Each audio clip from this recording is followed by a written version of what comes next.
Do something else for us, please. Will the jewel in Stafford's crown provide us with proof of life after death? Kieran, is that... Kieran didn't move.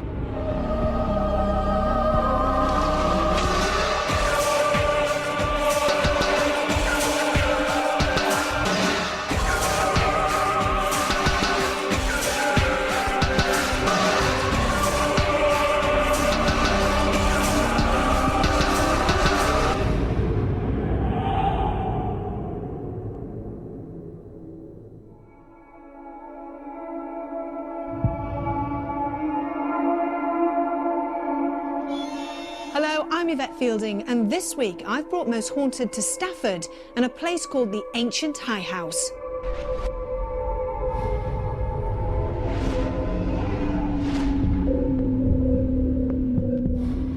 A walk down the town's main street is easily interrupted by the sight of this impressive building that has towered over its neighbours since around 1595. Although its benefactor can't be determined, it is known that this building was built to signify the wealth and good social standing of anyone fortunate enough to call it their own. Yet it has served other uses, with several shops and even a girls' school occupying some of its 4 floors. Many people, including several local mayors, have lived and perhaps even died here. But who can we track down in our hunt for the ghosts that haunt this recently refurbished Staffordshire Museum?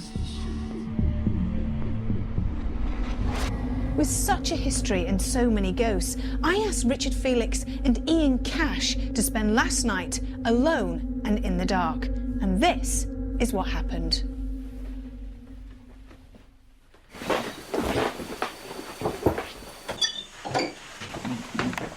Okay, I actually almost expect... What? Shit. How did you hear that door? Yeah. What is that? Mr. Marson? Are you around?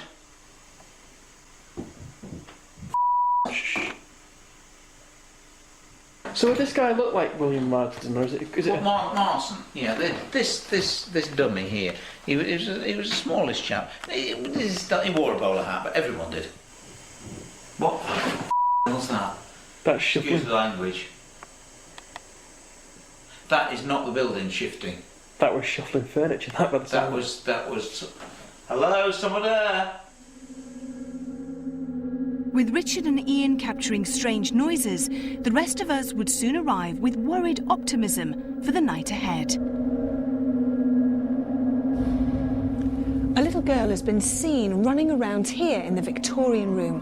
When approached, she simply vanishes. But perhaps the most startling image is that of an old lady who sits in this chair and rocks backwards and forwards.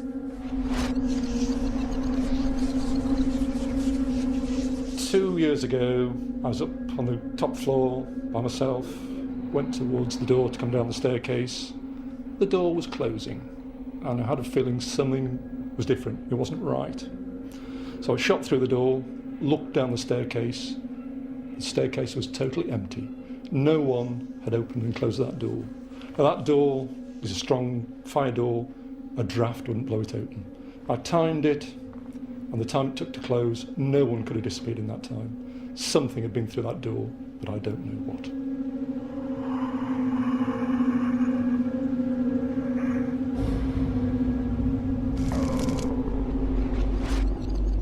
A figure of a man has been seen walking up and down these stairs with such regular occurrence that someone called the police after they thought it was an intruder. On hearing the description, the policeman became alarmed when he realised it was someone who used to work here but had died years earlier.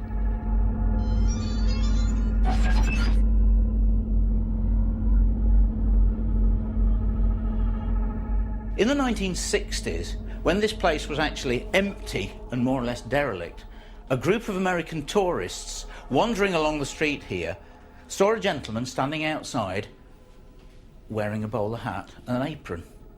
They were standing looking at the building, and he invited them in, offered to take them all round the building, showed them the various places, the interesting bits, and then they left. Now, the next day, one of the students came back with a view to taking some photographs of the building. and found the building completely locked and boarded up. They couldn't understand who the man was that had shown them round until someone showed them a picture of a gentleman called William Marson, who was born here in 1840 and lived here most of his life, loved the house and died here, and I believe still haunts the place.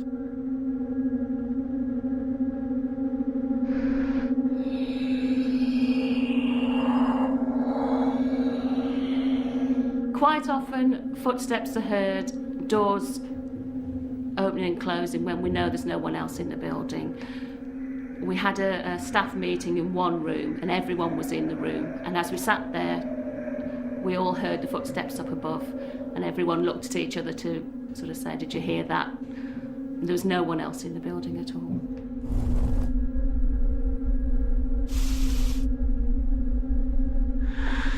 Many people feel as though they're being pushed or touched as they walk down this corridor that used to lead to the Swan Hotel.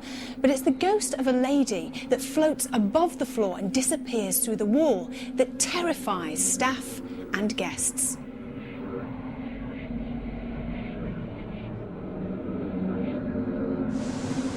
A couple of years ago, I collated all reports of various incidents in this building, and I found something like 20 different accounts ranging right through from the ground floor up to the attic.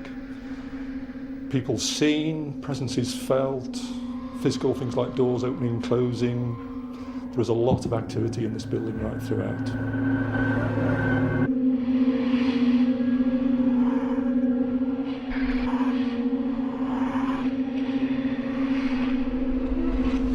This writing desk has become notorious with staff. It seems to lock and unlock itself for no apparent reason. So, with cold spots, oppressive atmospheres and ghostly whispers, this is certainly a room that I can't wait to investigate later on this evening.